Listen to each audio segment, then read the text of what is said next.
Olá, galera! Boa tarde, tudo bom? Estão dormindo? Então vamos acordar, ó.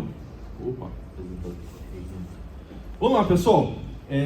Primeiramente, boa tarde.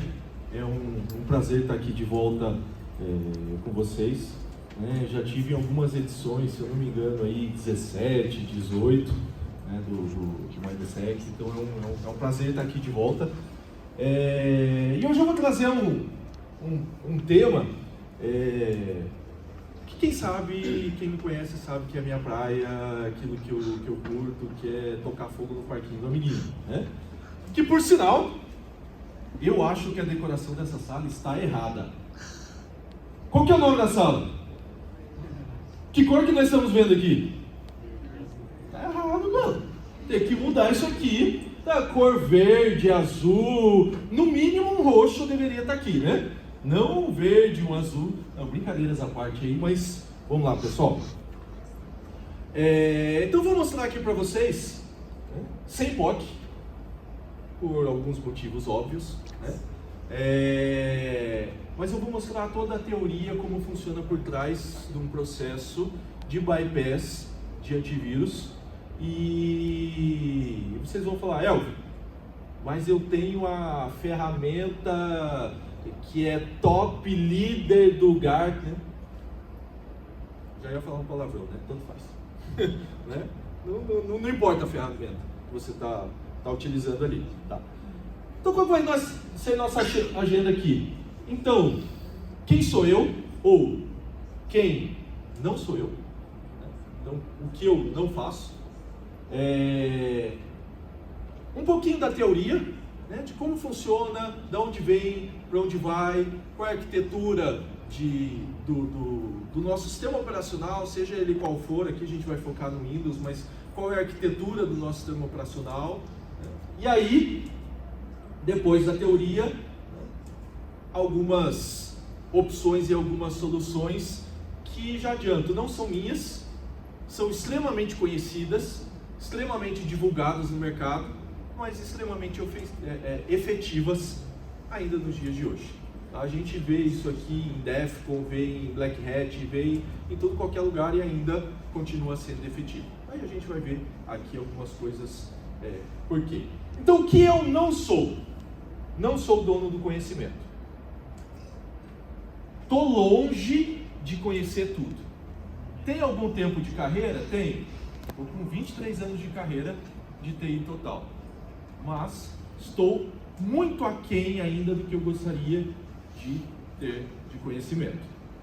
Tá? Casado, pai, 2 filhos, né? Então a idade vai chegando, já não sou mais tão novo assim, então não consigo mais dar aqueles virotes, né? Então a gente acaba tendo as limitações aí. Tá? Sei desenvolver? Sei. Meus códigos são um lixo. Quem olha meus códigos fala, que merda é essa, né? Que código ruim é esse? Mas funciona. E quando a gente fala de Red Team, se você conseguir o RCE, você vai se importar se o código está bonito, está seguindo a prática ou está feio? Você quer botar o pé lá dentro e quer tocar o fogo no parquinho, você não está nem aí se está bonito ou está feio. Então foi mais ou menos assim que as coisas foram evoluindo. E para quem não sabe, né, a minha faculdade é na área de aviação, eu sou piloto de avião. Eu nunca fiz faculdade na área de TI. Tá? Então meu código é feio mesmo. Aí tô nem aí. Né? Não tô nem aí. Não faço nada ilegal. Totalmente white hat. O meu nick, alguém no passado, ou no presente, ou no futuro, sabe lá Deus, usou ou usa o mesmo nick no underground. Então volta e meia chega uns malucos, ô Maverick, eu sou o cara... Quem é você? Então, o cara lá, não tenho a mínima ideia de quem é você, amigo. E não aconteceu uma, 2 vezes, aconteceu diversas vezes isso aí. Então não sou, não faço, volta e meia me liga, olha, já que você é de TI, arruma aí minha impressora, ou já que você é de TI, né, restaura o meu Instagram. Cara, não vai funcionar. Pô, eu preciso que você invada o iPhone do amiguinho. Cara, contrata um advogado, vai no Ministério Público, vai pelas vias legais. Comigo não vai funcionar, tá? Então, no way. E agora, um pouquinho, não vou me estender muito aqui, né, mas eu tenho o prazer de ser o primeiro SC3 da América Latina. E se Deus quiser, vou ser o primeiro o SEE da América Latina. E por sinal, o instrutor oficial Offensive Security desses treinamentos aqui na nossa América Latina. Meu foco de estudo, low level, então Buffer Overflow, Bypass JV, toda essa parada aí, né, todo esse negócio. Aqui alguns livrozinhos para quem gosta. Muita gente me pergunta, alguma literatura, alguma coisa para eu dar uma estudada? Então eu trouxe aqui uma foto de alguns livros ali. Eu gosto muito de ter o livro físico, né? Galera, eu sou velho, né? Eu gosto de ter o livro na mão ali. Esse negócio de PDF, de coisa, eu já não consigo enxergar, o celular, já não vai o negócio. Mas vamos para o que interessa, que é o motivo da palestra. Muitos acreditam, eu tenho a solução XYZ, que é Next Generation Motherfucker, não sei o que lá, papapá, que resolve todos os meus problemas. Não existe bala de prata em segurança. Se alguém te vender uma bala de prata, chuta o vendedor de dentro da tua empresa. Não existe. Segurança é feito por camadas. Eu tenho diversas camadas. Eu tenho desde a camada de projeto, conscientização, exercícios, que era o tema que estava sendo falado anteriormente aqui, até a camada de ferramentas. Se eu tratar qualquer uma dessas camadas isoladamente, não vai dar bom. Vai dar ruim, não vai funcionar. Tá? Então eu preciso trabalhar com camadas. Então, eu tenho a solução XYZ, que é líder do Gartner. Esquece. Eu vou bypassar do mesmo jeito. Tá? E aqui o foco é trabalhar em cima dessa palavrinha aqui, fully undetectable. Mas eu não preciso ter um artefato que é totalmente indetectável para o mundo inteiro. Por isso, uma das fases mais importantes de um pentest, de um processo de invasão, é o seguinte: eu saber o que eu vou enfrentar do outro lado. Então eu ganhei acesso a uma máquina, eu não vou sair chutando o pé e tentando rodar. Cara, eu preciso saber o que eu tenho ali. Só rodar exploit por rodar não vai dar boa. Eu preciso saber o que eu tenho do outro lado lá. Né? Então eu preciso ser detectável naquele ambiente. Eu vou trabalhar com aquele ambiente. Então, e aí eu tenho as minúcias. Então eu posso ter um artefato base, fruto de uma pesquisa, e cada ambiente eu tenho as suas peculiaridades e as suas particularidades. Tá? As soluções hoje não estão maduras o suficiente, porque, gente, já imaginou uma solução de antivírus, de EDR, de XDR, de motherfucker DR, de sei lá o que, qual que é o nome que dá ali, olhando 100% do que teu processo está fazendo? Memória, disco, não vai dar boa. O sistema operacional vai arriar, vai cair, porque tudo que acontece vai do teu processo para o teu EDR. A gente vai entender como que o EDR faz isso, para o teu processo para o EDR pede para o kernel devolve para o EDR, gente, não vai dar, o sistema vai cair. Então ele tem um limite de atuação. Uma vez que a gente entende esses limites de atuação, é só eu trabalhar fora daquele limite. Trabalhei fora daquele limite, eu fiz bypass. É simples assim, né? Então, quando a gente está na rua, a gente sabe que na avenida principal tem blitz. Você tomou uns goró, o que você vai fazer? Você vai pela rua secundária. Porque na principal você sabe que vai dar ruim, você sabe que vai dar boa. Então você vai trabalhar fora dos limites. Então, nesse contexto aqui, é exatamente isso que a gente vai fazer. Mas antes, vamos entender aqui, do ponto de vista de segurança, a gente tem aqui o que nós chamamos de anéis, né? Então, são os anéis de segurança. Para o nosso foco, nós temos dois caras aqui extremamente importantes. O Ring 3, que é o que? Onde as nossas aplicações estão rodando. Nível de usuário. É o nosso sistema de web, é o nosso sistema de bancos de dados, é o nosso Word, é o nosso Excel, é o nosso independente. Está rodando no Ring 3. E eu tenho o Ring 0, que é o quê? o kernel. 100% do que acontece no ring 3, para ir para o ring 0, ele tem um portão de entrada. 100%. Ele não vai direto, ele precisa ter um portão de entrada. Porque tem que ter um controle. Se tudo que eu faço a nível de usuário pudesse acessar um recurso a nível de kernel diretamente, ia dar ruim.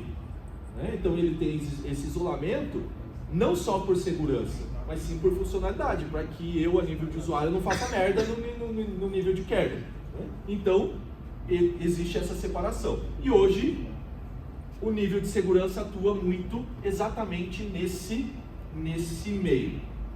Mas antes da gente ir para esse cara, a gente precisa falar de API. O que é API? De forma básica, a gente vê muito hoje falando o termo API para web.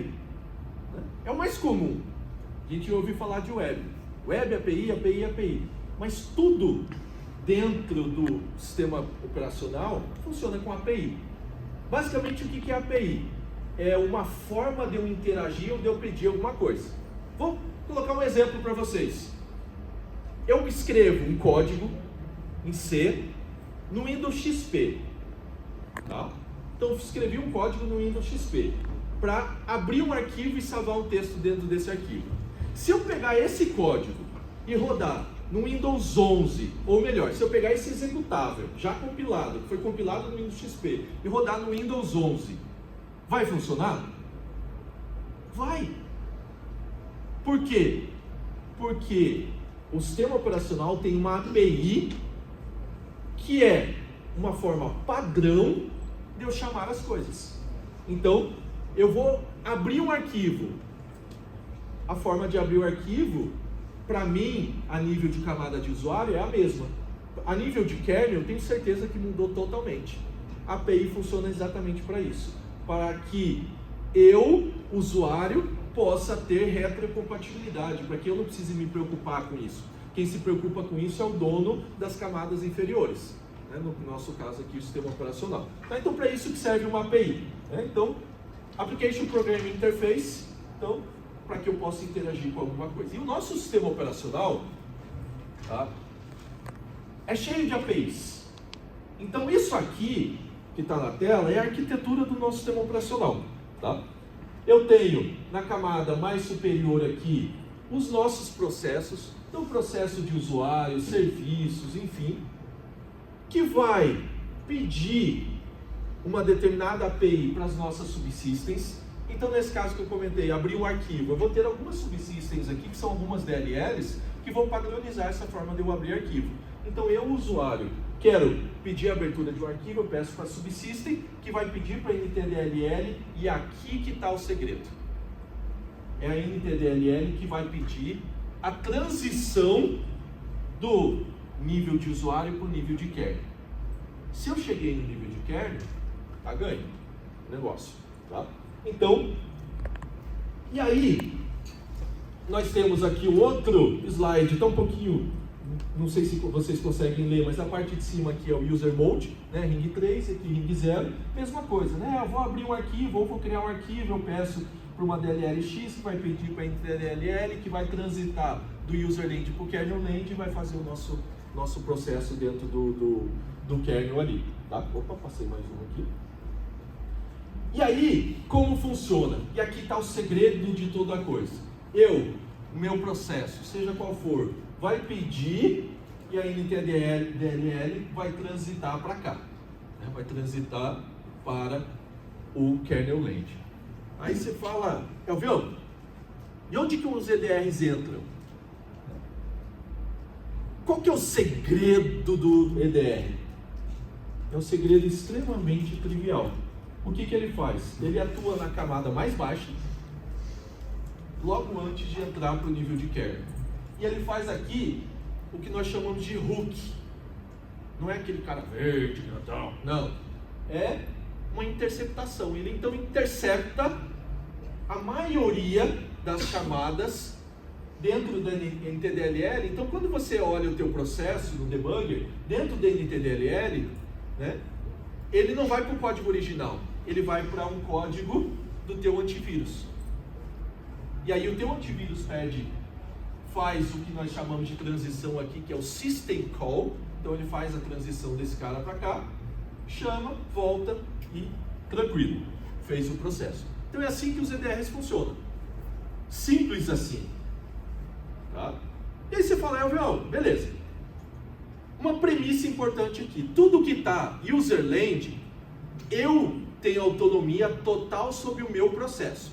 Então se eu subo um processo meu malicioso, eu tenho autonomia total sobre o meu processo. Eu faço o que eu quiser com ele em cima de memória. Então eu posso carregar ou descarregar qualquer coisa da memória. Então eu posso descarregar ou inutilizar a DLL do antivírus? Posso. Os antivírus geralmente são resilientes quanto a isso, eles ficam retrabalhando isso. Tá? Então descarregar não é uma boa estratégia. Mas indo aqui, é exatamente aquele mesmo slide, aquela mesma coisa, só explicado de uma forma diferente. Eu chamo, ele vai cair aqui na NTDLL, nós vamos ver que ele vai fazer um jump para o código do EDR, né? Então ele vai saltar para o código do EDR, faz a verificação, é malicioso ou não é, e aí continua o processo. Tá? Então é basicamente isso que o EDR faz ali. E aqui a gente vendo, por exemplo, um processo dentro do debugger, uma chamada Open Proxies, né? E essa aqui é uma API não hookada, tá? Então não tem o EDR. Essa aqui é uma chamada típica. Eu não vou entrar muito no detalhe do assembly aqui, mas basicamente aqui eu estou colocando um ID dentro de um registrador e depois aqui embaixo eu vou fazer o syscall. Aqui é uma chamada sem EDR, tá? Ela não está hookada. Vocês vão ver no próximo slide a diferença disso aqui, tá? Aí aqui já é uma chamada hookada. Uma das características, eu posso ver na memória do meu processo as DLLs carregadas. Eu tenho uma DLL aqui, que é a DLL do nosso antivírus, tá? Que está sendo usado ali. E aí, e agora? Eu posso simplesmente cagar para o NTDLL. Eu posso trabalhar direto aqui.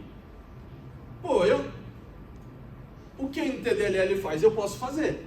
Pode. Dá mais trabalho? Dá um pouquinho mais de trabalho. Mas se você está atuando nesse nível, beleza, entende como o negócio faz, nem tudo é documentado, vai lá, passa e beleza, vai para um lado, para o outro. Funciona? Funciona. Mas nem tudo é tão lindo. Lembra que eu falei para vocês que tinha um ID ali? O que a Microsoft fez? Diferente da plataforma Unix. Unix é padrão ID. Qualquer versão do sistema operacional que você pegue é padrão ID. Tá? Então você pode usar System Call, a dar de rodo, que é bonitão, tranquilo. Aqui na Microsoft, não. O que a Microsoft fez para tentar mitigar isso aqui? A cada release do Windows, quando eu falo release, pode ser hotfix também. Tá? Então se o hotfix mexeu na compilação da NTDLL, eles randomizam os IDs. Então o ID que funciona na release X pode não funcionar na release Y. Então você não tem um exploit reliable, você não tem um exploit confiável. Tá? Você tem só daquela versão. Se por algum motivo você conseguiu ter acesso exato à versão da NTDLL que tem ali dentro, você escreve o exploit filé, tá lindo, que vai funcionar, tá? Naquela versão e resolvido. Tá? Se não, aí você precisa descobrir. Mas o ID está ali, não está? Falando um pouco mais da estrutura de um executável Windows, a gente tem uma tabela de exportação. Aqui eu já estou falando da NTDLL, tá? Então ela tem uma tabela de exportação que tem o nome de todas as funções e o endereço de todas essas funções. Ele fala, Elvio, se eu sei o nome, se eu sei o endereço, eu consigo descobrir então qual é o ID do syscall para chamar ele. Sim, isso é uma verdade. Tá? Como que a Microsoft fez para randomizar esse cara? Na memória, o nome das funções são randomizados. Então na release X vem a função, por exemplo, né? Access check, e depois vem a outra aqui que o velhinho não está conseguindo nem enxergar mais, que é a Network Factory. Tá? Então, na release X, a ordem são essas duas. Se eu recompilar, a primeira não vai ser mais a Access check, vai ser uma outra qualquer. Tá? Então é assim que o Windows faz para alterar os IDs. Mas, olha só, a ordem dos IDs é a ordem do código em memória.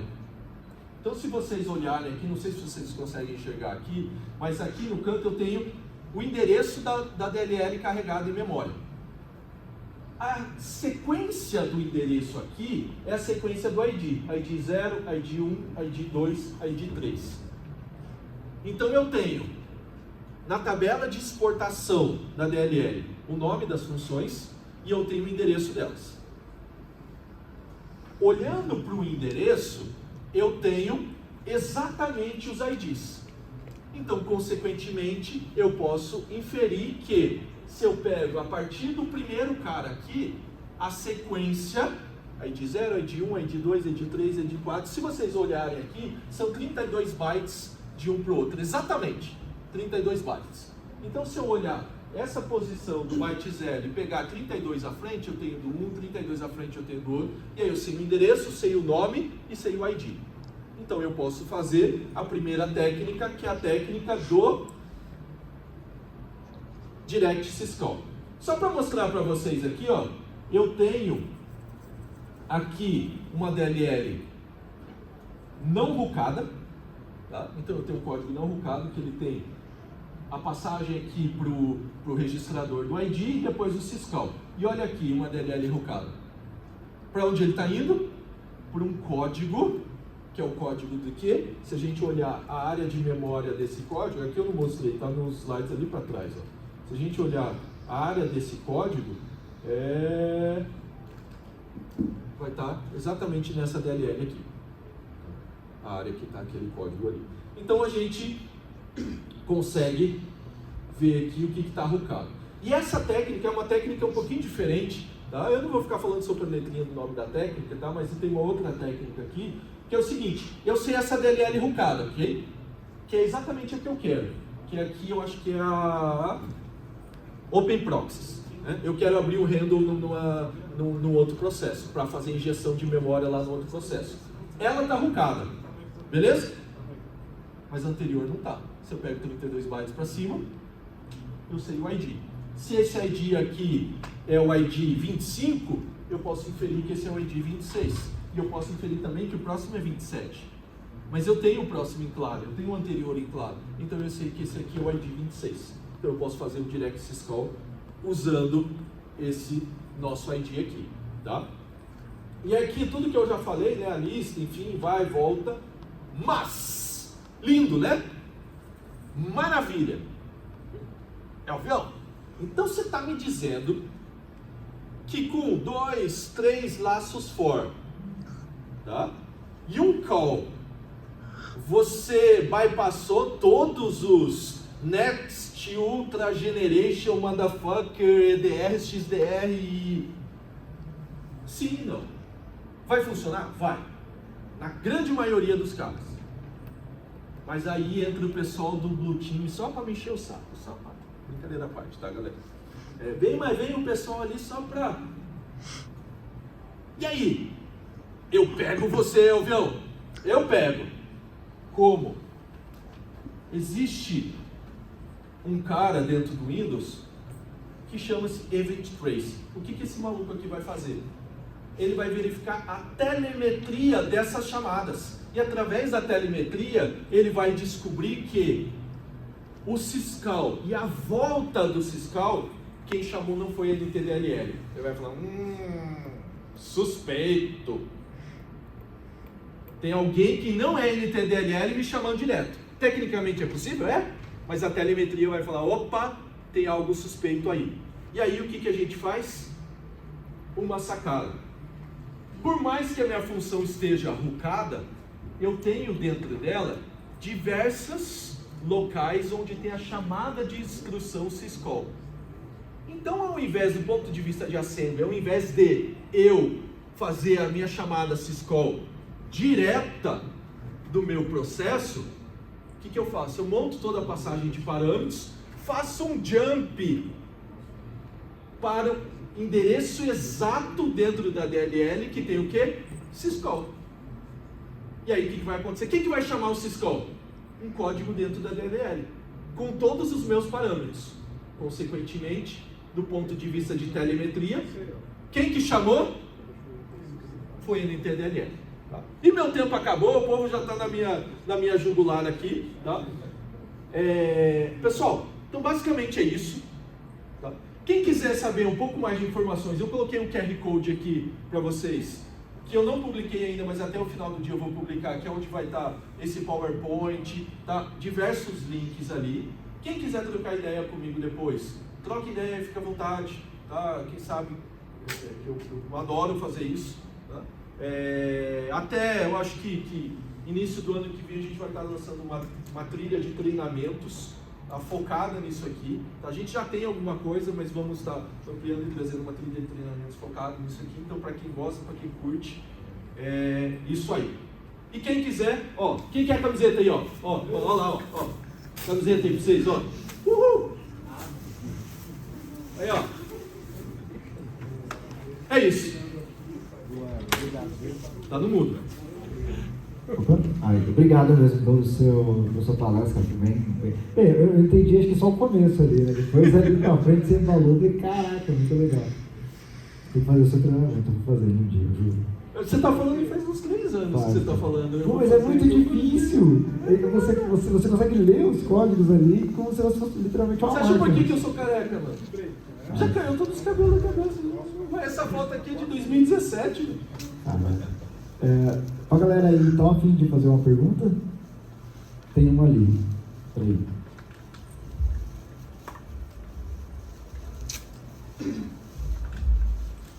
Prazer, me chamo Matheus Taveira. O prazer é mais caro, viu?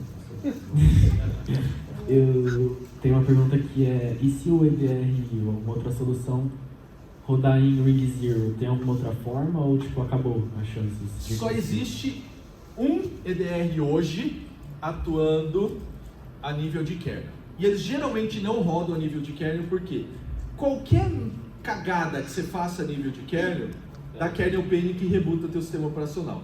Tá? Então, só tem um cara que roda, um vendedor hoje do mercado, de todos que você conhece, só tem um que roda, e não é 100% daquilo de defesa que ele roda ali dentro. Tá? Fica bem mais complexo, bem mais difícil, por quê? Porque você tem que bypassar as defesas dele de user land e as de kernel land. Então, para bypassar as duas fica um pouco mais complexo, mas tem como. Tá? É mais chato? É. Por quê? Porque ele vai estar olhando do outro lado lá o que vai estar passando. Então, dependendo da técnica que você for usar, você vai ter que carregar um outro módulo de kernel para trabalhar através de um outro caminho ao invés do caminho tradicional, que vai te trazer outros desafios. Mas sim, mas pode ser feito. Você pode só, por favor, voltar no slide que tem o QR Code. Você consegue voltar de fazer, por favor? Acho que no último, penúltimo slide. Isso, esse aí, obrigado. Obrigado. Alguém tem mais alguma dúvida? Eu tenho. Manda. Para poder realizar esse ataque que você fez, você teria que estar quanto tempo levaria em média uma pessoa normal, não você que já sabe, já fez isso daí, para poder realizar esse ataque? Esse aqui é um tipo de ataque que você vai ter o artefato antes. Né? Então você fez todo o estudo acadêmico e o artefato antes. E para rodar, é um tempo de você dropar o executável lá dentro e executar. E pronto. Né? Então é o tempo de jogar. Eu não posso dropar o executável porque o cara bloqueou o exe. Tá bom, eu jogo em .NET, a mesma versão do cara em .NET refletida em memória, em PowerShell, sei lá, e ele carrega. Então assim, para executar isso aqui, 5 segundos, 10 segundos. Né? Você demorou, obviamente, um tempo ali de estudo para preparar o artefato. Não é um tipo de ataque que você faz na hora, é igual um SQL Map da vida. Quanto tempo o cara que criou o SQL Map demorou criando? Alguns meses, alguns anos, melhorando a ferramenta. Na hora de executar, ele executa em 30 segundos, o bagulho mostrou. É mais ou menos a mesma linha aqui. Tá? Aí você pode ser que tenha que entender, porque quando eu falo de EDR, tem uma característica assim, eu não testo nada em produção. Por quê? Qualquer cagada que eu faça vai alertar o Blue Team vai me pegar. Ponto. Eu tomo por essa premissa. Então eu tenho que ter um laboratório próprio. Então eu tenho um laboratório com vendor X, um laboratório com vendor Y, um laboratório com não sei o que lá, mas tem vendor que não disponibiliza para mim, Elvio, Zezinho da esquina, ter. Aí o que eu faço? Eu sei de um amigo, amigão, você tem na tua empresa a solução XYZ de 10 milhões de dólares, né? Me empresta uma máquina aí para fazer um teste. Então a gente usa da engenharia social para ir trabalhando em cima dos EDRs, mas é uma coisa que você trabalha offline, testa primeiro dentro de casa e depois só joga o negócio efetivo. É igual sniper, né? Eu gosto muito de tiro esportivo. É igual sniper, o cara passa anos treinando para na hora do tiro é um tiro só, papo, acabou. Sim. Legal. Vocês têm mais alguma? Não. Bem, Eva, obrigado mesmo, cara, de verdade, parabéns, obrigado mesmo. Aí tá aqui o QR Code para vocês poderem avaliar, que foi demais. Tamo junto, valeu.